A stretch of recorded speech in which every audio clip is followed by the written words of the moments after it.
Students, welcome to my channel. My name is Shalini. आज हम पढ़ेंगे metals and non metals chapter class 10th का next lecture. आज हम पढ़ने वाले हैं एक्सट्रैक्शन ऑफ मेटल्स। तो बेटा मेटल्स को एक्सट्रैक्ट कहाँ से किया जाता है, मेटल्स हमें कहाँ से मिलते हैं, उनके बारे में हम बात करेंगे एंड उनका प्योरिफिकेशन कैसे होता है, उनको कैसे हम अपने डेली के यूज में लेकर के आते हैं, हमें जो चीजें मैन्युफैक्चर करनी है उस फॉर्म में हम उस मेटल को किस तरह से कन्वर्ट करते हैं, वो सारी चीजें हम आज डिस्कस करेंगे। तो स्टार्ट करते हैं आज का टॉपिक एक्सट्रैक्शन ऑफ मेटल्स। तो बेटा पूरा कंप्लीट प्रोसेस जिसमें एलिमेंट्स को अर्थ क्रस्ट से आइसोलेट करने के बाद प्योरीफाई किया जाता है, उसमें केमिकल रिएक्शंस करवाई जाती हैं और उसको फिर उसमें रिफाइनिंग की जाती है। ये सारे मेथड्स को मिला करके एक कॉमन टर्म है हमारे पास मेटलर्जी। मेटलर्जी का मतलब होता है the process of extracting elements from earth crust, क्योंकि हमें majority of element earth crust से मिलते हैं। Earth crust is a major source of elements. Process of extracting elements from earth crust profitably is known as metallurgy. तो बेटा यहाँ पे एक नोटिस करने वाला वर्ड है प्रॉफिटेबली। प्रॉफिटेबली का मतलब है कि हम एक्सट्रैक्शन तो करें बट हमें उसमें प्रॉफिट होना चाहिए। एंड जब हम किसी भी प्रोसेस को इंडस्ट्रियल लेवल पे देखते हैं, इंडस्ट्रीज में मैन्युफैक्चरिंग बेसिस पे देखते हैं, तो हमें ये समझ में आ जाना चाहिए कि हमें वहां पे बहुत सारे फैक्टर्स कंसीडर करने होते हैं कि हमारा प्रोसेस बहुत ज्यादा कॉस्टली ना हो, इतना ज्यादा कॉस्टली ना हो कि अगर हम जो प्रोडक्ट वहां मैन्युफैक्चर कर रहे हैं उसकी सेल होने पर हमें उतना अमाउंट नहीं मिल पा रहा जितना हमने मैन्युफैक्चर करने के टाइम पे मनी वेस्ट कर दिया है। तो आप ये समझिए कि कोई भी चीज अगर हम बना रहे हैं तो उसमें हमें प्रॉफिट होना चाहिए और वो प्रोसेस ज्यादा कॉस्टली नहीं होना चाहिए। दूसरी चीज, हमारा मेथड ऑफ आइसोलेशन बहुत ज्यादा कॉम्प्लेक्स या डिफिकल्ट या टाइम टेकिंग नहीं होना चाहिए कि हम उसको आइसोलेट करने में बहुत टाइम वेस्ट कर दें या बहुत कॉम्प्लेक्स हो। तो इजीएस्ट मेथड मिलेगा तो अच्छा रहेगा। And the third point of profitably is हमारे एनवायरमेंट को लॉस नहीं होना चाहिए। हम जो भी मेथड यूज कर रहे हैं उसमें ऐसे साइड प्रोडक्ट्स नहीं होने चाहिए जो हमारे काम के ना हो और जो हमारे एनवायरमेंट के लिए हार्मफुल हो। तो it should not be pollution causing, हमारे एनवायरमेंट के लिए हार्मफुल या पॉइजनस नहीं होना चाहिए, बिकॉज पॉइजनस सब्सटेंसेस की फिर डिकम्पोजिशन या फिर उनका डिस्पोजल जो है वो मुश्किल हो जाता है। तो हमें ये चीज बहुत ध्यान में रखनी चाहिए कि हम कौन से एलिमेंट को आइसोलेट कर रहे हैं और किस तरह से आइसोलेट कर रहे हैं, क्या हम स्टेप्स लगा रहे हैं। तो मेटलर्जी में ये सारी चीजों को हमें ध्यान में रखना पड़ता है। तो हम प्रॉफिटेबली का मतलब एक बार लिख लेते हैं। इसका मतलब है कंसीडरिंग दीज थ्री फैक्टर्स। कौन से फैक्टर्स की मैंने बात की है अभी? मैंने बात की है पहला मेथड कॉस्ट इफेक्टिव, हमारे लिए वो बहुत ज्यादा कॉस्टली नहीं होना चाहिए, बहुत नॉमिनल प्राइस होना चाहिए और हमारे सही से हमारे खर्चे में आ जाए, वो चीज हमें ज्यादा कॉस्टली नहीं पड़नी चाहिए। तो cost effective should not be costly, बहुत ज्यादा कॉस्टली प्रोसेस नहीं होना चाहिए। दूसरी बात, हमारा प्रोसेस क्या होना चाहिए? फास्ट हो, स्लो ना हो। Process should not be slow, हमारा प्रोसेस स्लो नहीं होना चाहिए। थर्ड,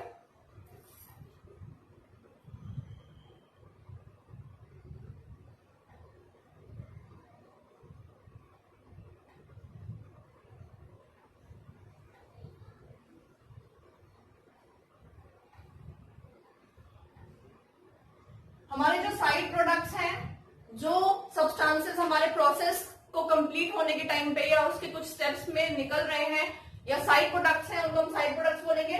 साइड प्रोडक्ट्स हमारे एनवायरमेंट के लिए पॉइजनस नहीं होने चाहिए, not poisonous to nature, nature को हार्मफुल नहीं होने चाहिए, बिकॉज उनका डिकम्पोजिशन और डिस्पोजल काफी डिफिकल्ट हो जाता है।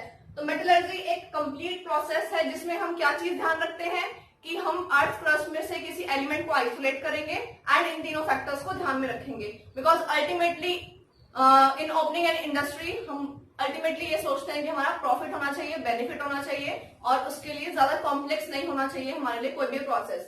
आगे चलते हैं। हमने अर्थ क्रस्ट में से जो भी चीजें आइसोलेट की हैं उसे हम बोलते हैं मिनरल्स। तो बेटा मिनरल्स का मतलब है हर वो चीज जो हम अपने बेनिफिट के लिए, ह्यूमन काइंड के बेनिफिट के लिए अर्थ क्रस्ट में से एक्सट्रैक्ट करते हैं उसे हम मिनरल्स बोलेंगे। सो मिनरल्स आर द एलिमेंट्स और कंपाउंड्स। नोट दिस, एलिमेंट के साथ साथ कंपाउंड्स भी मिल सकते हैं हमें अर्थ क्रस्ट में से। तो जो चीजें हमारे इंपॉर्टेंस की हैं वो सारी चीजें हमारे लिए क्या होंगी, मिनरल्स होंगी। तो द एलिमेंट्स और compounds extracted from earth crust are known as minerals. Minerals हम उनको बोलेंगे जिनको हम अर्थ क्रस्ट में से आइसोलेट कर रहे हैं, एक्सट्रैक्ट कर रहे हैं और क्या कर रहे हैं, उसमें से फिर फर्दर प्रोसेसिंग कर रहे हैं, तो उसे हम मिनरल्स बोलेंगे। Now the next term is ओर।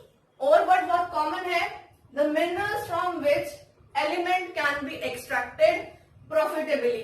तो बेटा अब यहाँ पे थोड़ा सिलेक्शन की बात आ जाती है। सपोज हमें आयरन जो है वो 3 सैंपल्स में मिला है।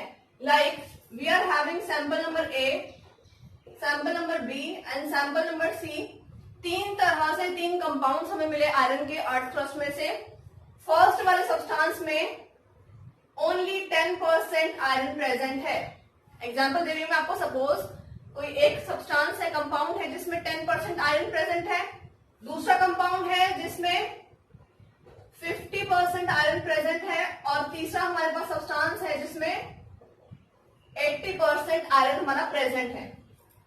तो अब खुद सोचो कि हम कौन से मेथड को यूज करने वाले हैं, कौन से और को सिलेक्ट, कौन से यहाँ पे कंपाउंड को सिलेक्ट करने वाले हैं आयरन के एक्सट्रैक्शन के लिए। ऑब्वियसली आपका आंसर होगा कि मैम हम तो इसको सिलेक्ट करेंगे क्योंकि वेस्ट प्रोडक्ट्स बहुत कम है और हमारे को ज्यादा अमाउंट ऑफ आयरन मिल जाएगा, राइट। तो ये तीनों क्या है हमारे लिए, मिनरल्स। और जिसको हम सिलेक्ट कर रहे हैं वो क्या है, वो है ओर। तो ओर वो मिनरल होता है जिसको हम एक्सट्रैक्ट करते हैं, जिसको हम यूज करते हैं और इसका ही मैक्सिमम यूज किया जाता है। तो ore is the mineral from which metal is extracted. तो जिस कंपाउंड में से, जिस मिनरल में से एक्सट्रैक्शन करी जाती है एलिमेंट की, उसे हम ओर बोलेंगे, उसे हम ओर कंसीडर करेंगे, ठीक है। So the minerals from which elements can be extracted profitably, जिसमें से हम क्या कर सकते हैं, एलिमेंट को प्रॉफिटेबली एक्सट्रैक्ट कर सकते हैं, उसे हम ओर कहेंगे। क्लियर है ये पॉइंट। नेक्स्ट, कई बार क्वेश्चन आता है आपके एग्जाम में कि एक स्टेटमेंट एक्सप्लेन करने के लिए आ जाती है।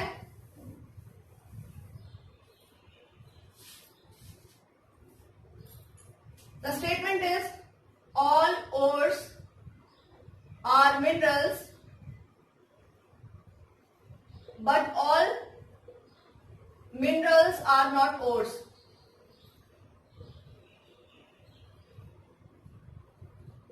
कई बार आपके एग्जाम में ये स्टेटमेंट आ सकती है, बहुत कॉमन स्टेटमेंट है। The all ores are minerals, सभी ओर मिनरल होते हैं। यस राइट, सभी ओर जो हमने अर्थ में से एक्सट्रैक्ट किए हैं वो सभी मिनरल्स हैं क्योंकि अर्थ में से एक्सट्रैक्ट किए हुए हैं।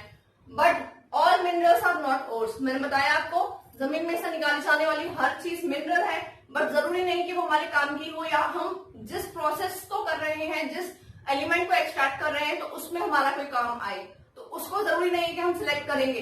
तो यहाँ पे ये स्टेटमेंट है हमारी, ऑल ओर्स आर मिनरल्स, सभी ओर मिनरल्स होते हैं बिकॉज अर्थ क्रस्ट में से आते हैं। And all the minerals are not ores, सभी जो हमारे मिनरल्स हैं वो ओर नहीं हो सकते because it depends on our selection कि हम सिलेक्ट किसको कर रहे हैं, राइट। तो आगे चलते हैं, इस स्टेटमेंट के बाद में हम चलते हैं types of elements and there reactivity, कि हम कौन से एलिमेंट को किस तरह से एक्सट्रैक्ट करेंगे और उसको किस तरह से हम सिलेक्ट करेंगे, क्या उनका यूसेज रहेगा। तो बेटा एक चीज ध्यान दीजिए, क्लास में आप लोग कितने स्टूडेंट्स होते हो, अप्रोक्सीमेटली 20 से लेकर के 30, 35, 40 स्टूडेंट्स होंगे। हर स्टूडेंट का लर्निंग पेस या पढ़ने का तरीका सेम नहीं हो सकता। कोई स्टूडेंट ऐसा होता है जो क्लास में ही चीजों को याद कर लेता है, बहुत अच्छी पावर होती है कैच करने की, वो बहुत जल्दी अपना काम कंप्लीट कर लेता है। कोई स्टूडेंट है उसको हर चीज को एक बार पढ़ना पड़ता है तब उसे याद हो जाता है, और कुछ स्टूडेंट्स ऐसे भी होते हैं जिनको कई चीजों को बार बार रिपीट करना पड़ता है और लिख के भी देखना पड़ता है तब वो कर पाते हैं। तो इसका मतलब है हर किसी इंडिविजुअल की अपनी अलग रिक्वायरमेंट है पढ़ने की, वैसे ही हर एलिमेंट की अपनी एक रिक्वायरमेंट है कि उसकी प्रॉपर्टीज क्या है, उसके बेसिस पे हम उसे अलग करेंगे। तो हम हर एलिमेंट को एक ही तरीके से आइसोलेट नहीं कर सकते because all the elements are having their own different properties. तो बेटा सभी के लिए अलग अलग तरीका होता है बट हम कुछ एलिमेंट्स को ग्रुप में डिवाइड कर सकते हैं, like very reactive, moderate reactive and non reactive या फिर वेरी लीस्ट रिएक्टिव में डिवाइड कर सकते हैं। 3 क्लासेस में हमने यहाँ पे एलिमेंट्स को डिवाइड किया है। जो ऊपर लिखे हुए हैं ये रिएक्टिविटी सीरीज है मेटल्स की। अगर आपको रिएक्टिविटी सीरीज लर्न करने में प्रॉब्लम आ रही है तो मैं एक अलग से वीडियो इस पे बना करके पोस्ट करूंगी, आप उस वीडियो को देख सकते हैं कि रिएक्टिविटी सीरीज को, मेटल्स की रिएक्टिविटी सीरीज को किस तरह से हम इजीली लर्न कर सकते हैं यूजिंग अ ट्रिक। तो आप उस वीडियो को जरूर देखेंगे। तो यहाँ पे बेटा हमारे पास ये एलिमेंट जो टॉप पे लिखे हुए हैं ये वो एलिमेंट्स हैं जो ज्यादा रिएक्टिव है, हाईली रिएक्टिव है। हाईली रिएक्टिव एलिमेंट्स इतने रिएक्टिव हैं कि नेचर में ये प्योर स्टेट में कभी नहीं मिलते। मींस ये नेचर में रिएक्टेड फॉर्म में मिलेंगे हमें, किसी ना किसी से ऑलरेडी रिएक्टेड होंगे, तो कभी भी ये फ्री स्टेट में हमें आइसोलेट नहीं हो सकते। ठीक है। Now the second classification is, second type के एलिमेंट्स वो हैं जो फ्री नहीं मिलते हैं क्योंकि ये भी मॉडरेटली रिएक्टिव हैं, इनकी रिएक्टिविटी अच्छी है। तो ऑक्साइड, सल्फेट, सल्फाइड्स इस तरह के कंपाउंड से बना लेते हैं क्योंकि ऑक्सीजन भी अच्छी खासी रिएक्टिव एलिमेंट है तो सबसे रिएक्ट कर लेती है। तो ये वाले जो हमारे एलिमेंट्स हैं वो ऑक्साइड, सल्फाइड्स, कार्बोनेट, सल्फेट इस तरह के कंपाउंड बना के अर्थ क्रस्ट में रहते हैं, बट ये भी फ्री हमें नहीं मिलने वाले हैं। And the last type of compounds are very least reactive. ये बहुत कम रिएक्टिव एलिमेंट्स हैं, सिल्वर और हमारा गोल्ड एंड प्लेटिनम। तो बेटा आप जानते हो इन एलिमेंट्स को हम क्या बोलते हैं, नोबल एलिमेंट्स या नोबल मेटल्स, या फिर इनको हम लोग ज्वेलरी बनाने के लिए क्यों यूज करते हैं, because they are in that manner for multiple years, thousands of years, तो उसी फॉर्म में रहते हैं, इनमें कुछ भी चेंज नहीं आता। तभी हम ज्वेलरीज बनाने के लिए गोल्ड, सिल्वर, प्लैटिनम का यूज करते हैं। तो हमने इनको 3 में डिवाइड कर लिया है, 3 में क्लासिफाई कर लिया है। तो ये जो एलिमेंट्स हैं ये कैसे एलिमेंट्स हैं, highly reactive, highly reactive elements हैं ये। तो हाईली रिएक्टिव एलिमेंट्स बेटा जो होते हैं ये कभी फ्री स्टेट में हमें नहीं मिलेंगे। यहां लिखेंगे हम लोग never found in pure state और फ्री स्टेट। फ्री स्टेट का मतलब है किसी से भी बाउंड या बॉन्डेड नहीं होते हैं, हमेशा हमें फ्री स्टेट में मिलेंगे, फ्री स्टेट में कभी नहीं मिलेंगे। Never found in the pure state और फ्री स्टेट। तो फर्स्ट टाइप ये हो गया हमारे लिए। सेकेंड टाइप के एलिमेंट्स कौन से हैं, वो एलिमेंट्स जो मॉडरेटली रिएक्टिव हैं। मॉडरेटली रिएक्टिव एलिमेंट, इनकी रिएक्टिविटी थोड़ी कम होगी इन एलिमेंट से, but still they are reactive. Moderately reactive element and इनका नेचर क्या होगा, रिएक्ट फॉर्म में ही मिलेंगे, कंपाउंड फॉर्म में मिलेंगे हमें अर्थ क्रस्ट के अंदर। तो ये भी not found in pure state. और क्या फॉर्म करते हैं ये, दे फॉर्म, बताया मैंने आपको अभी, ऑक्साइड, सल्फेट, सल्फाइड्स, कार्बोनेट्स इस तरह के कंपाउंड्स ये फॉर्म कर लेते हैं। They form sulphides, oxides, carbonates etcetera, इस तरह के कंपाउंड्स ये फॉर्म कर सकते हैं। तो थर्ड टाइप पे आते हैं। थर्ड वो वाले एलिमेंट्स हैं जो वेरी लीस्ट रिएक्टिव हैं। लीस्ट रिएक्टिव एलिमेंट बहुत कम रिएक्टिव होते हैं, तो ये हमें फ्री स्टेट में मिल जाते हैं और ये बहुत लॉन्ग टाइम तक उसी फॉर्म में रहते हैं। Found in free state. वैसे सिल्वर जो होता है बेटा वो कई बार क्या होता है, सिल्वर रिएक्ट भी कर जाता है। हम लोग घर में सिल्वर की अगर ज्वेलरीज पहनते हैं तो आप जानते हैं वो थोड़े टाइम के बाद में काली पड़ जाती है, ब्लैक लेयरिंग आ जाती है उसके ऊपर because of formation of silver sulphide. तो सिल्वर फिर भी थोड़ा बहुत रिएक्ट कर जाता है। एंड सिमिलरली कई बार कॉपर जो है वो प्योर स्टेट में भी मिल जाता है। तो कॉपर और सिल्वर जो है ये थोड़ा सा ध्यान रखना है आप लोगों को कि कॉपर कई बार प्योर स्टेट में मिल भी सकता है, नहीं भी मिल सकता है। एंड सिल्वर थोड़ा ज्यादा रिएक्टिव होता है कई बार, तो आप इसको black, depend on atmosphere also, कि अगर H2S की क्वांटिटी ज्यादा है उस एटमॉस्फेयर में तो वहां पे सिल्वर जो है वो ब्लैक हो जाएगा। ठीक है। तो हमने यहाँ पे क्या किया है, 3 तरह के एलिमेंट्स देखे हैं कि उनकी रिएक्टिविटी कैसी है, और हम इन पे अलग तरह की टेक्निक्स को अप्लाई करेंगे इनको आइसोलेट करने के लिए और इनको प्यूरिफाई करने के लिए। तो स्टूडेंट्स हम आगे देखते हैं कि हमारे कौन से स्टेप्स होते हैं एक्सट्रैक्शन ऑफ मेटल के टाइम पे। यहाँ पे सारे स्टेप्स इन्वॉल्व जो है वो लिखे हुए मैंने। Steps involve in extraction, number 1 crushing and grinding या फिर पल्वराइजेशन। तो जब भी अर्थ क्रस्ट में से एक्सट्रैक्ट किए जाते हैं मेटल्स, तो बहुत बड़े बड़े लम्प्स होते हैं, बड़े बड़े पीसेस होते हैं, जिनमें रिएक्शन लगाना या कोई प्रोसेस करना या फिर कोई केमिकल रिएक्शन टेक प्लेस करना बहुत मुश्किल होता है। उस टाइम पे हम लोग क्या करेंगे, इतने बड़े पीसेस को हम जब कैरी नहीं कर सकते, उनपे केमिकल रिएक्शन अप्लाई नहीं कर सकते, एंड वैसे भी आप लोग जानते हैं कि केमिकल रिएक्शन सरफेस एरिया बढ़ाने से बढ़ जाती है। मींस अगर आपका रिएक्टेंट लिक्विड है या पाउडर्ड फॉर्म में है तो रिएक्शन फास्ट होगी, जल्दी होगी। तो हम क्या करेंगे, उतने बड़े बड़े जो हमारे पीसेस हैं, लम्प्स हैं, उनको हम ब्रेक करेंगे, उनको ग्राइंड करेंगे मशीन्स में, एक्सप्लोड करेंगे ताकि वो छोटे पार्टिकल्स में डिवाइड हो जाएं। तो क्रशिंग एंड ग्राइंडिंग करेंगे, और pulverisation is a technical term. Pulverisation करना मीन्स उसको और पाउडर्ड फॉर्म में डिवाइड करना, फाइनली डिवाइड करना। किसको, मिनरल को जो अर्थ क्रस्ट में से ऑब्टेन हुआ है। तो अर्थ क्रस्ट में से ऑब्टेन करने के बाद हम ये फर्स्ट स्टेप अप्लाई करेंगे, क्रशिंग करना, ग्राइंडिंग करना या पल्वराइजेशन करना एज रिक्वायर्ड। ठीक है, this is the first step. Second step होता है कंसंट्रेशन या बेनिफैक्शन या फिर ओर ड्रेसिंग। मतलब ओर के साथ में हमें उसमें क्या करना है, maximum majority of the impurities separate करनी है। अगर आपके पास आपको विजिबल है कि आप कैसी इम्प्योरिटीज को अलग करना चाहते हो तो जल्दी कर लोगे। Like first is hand picking.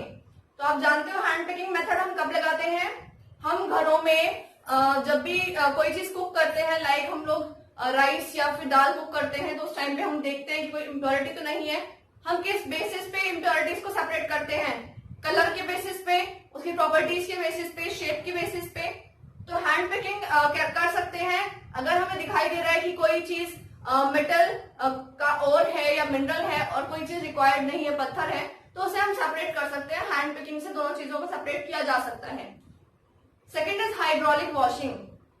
Hydraulic washing का मतलब है हाई प्रेशर से वॉशिंग देना। हाई प्रेशर के अमाउंट ऑफ वाटर जो है वो उस पूरे आपका जो सिस्टम है, आपका पूरा जो ओर है, वहां पे मिनरल्स हैं, उनको वॉशिंग देना।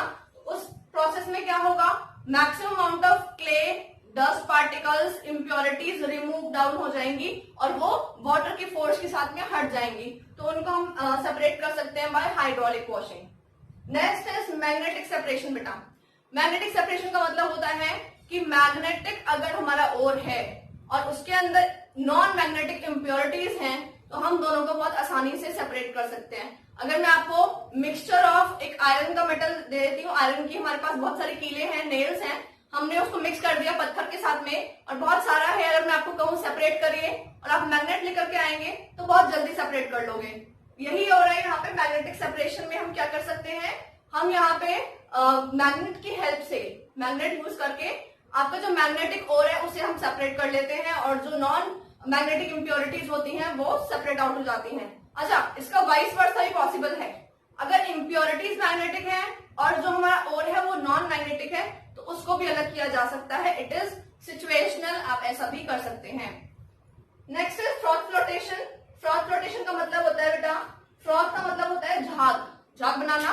सोप में से जैसे झाग फ्रॉथ डेवलप होता है, उसकी हेल्प से भी हम कर सकते हैं। पाउडर्ड और होता है, एक्चुअली ये सारी चीजें आप क्लास 12 में पढ़ोगे, बट थोड़ा सा हाई लेवल पढ़ना चाहिए एनटीएससी पॉइंट ऑफ व्यू से, तो मैं इस टॉपिक को टच कर रही हूँ 12th क्लास तक।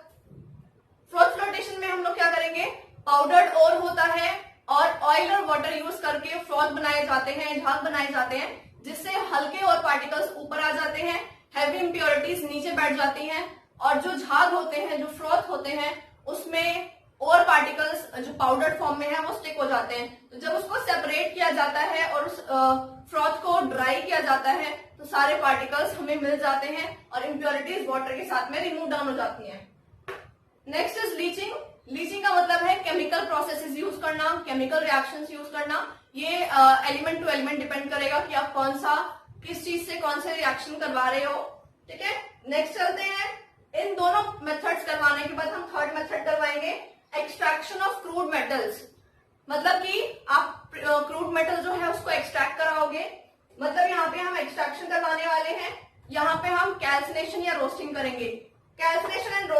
दोनों प्रोसेस जो है these are part of oxidation. Oxidation हमें करवाना है यहाँ पे, पहले हम ऑक्सीडेशन करवाते हैं, फिर हम उसमें रिडक्शन करवाते हैं।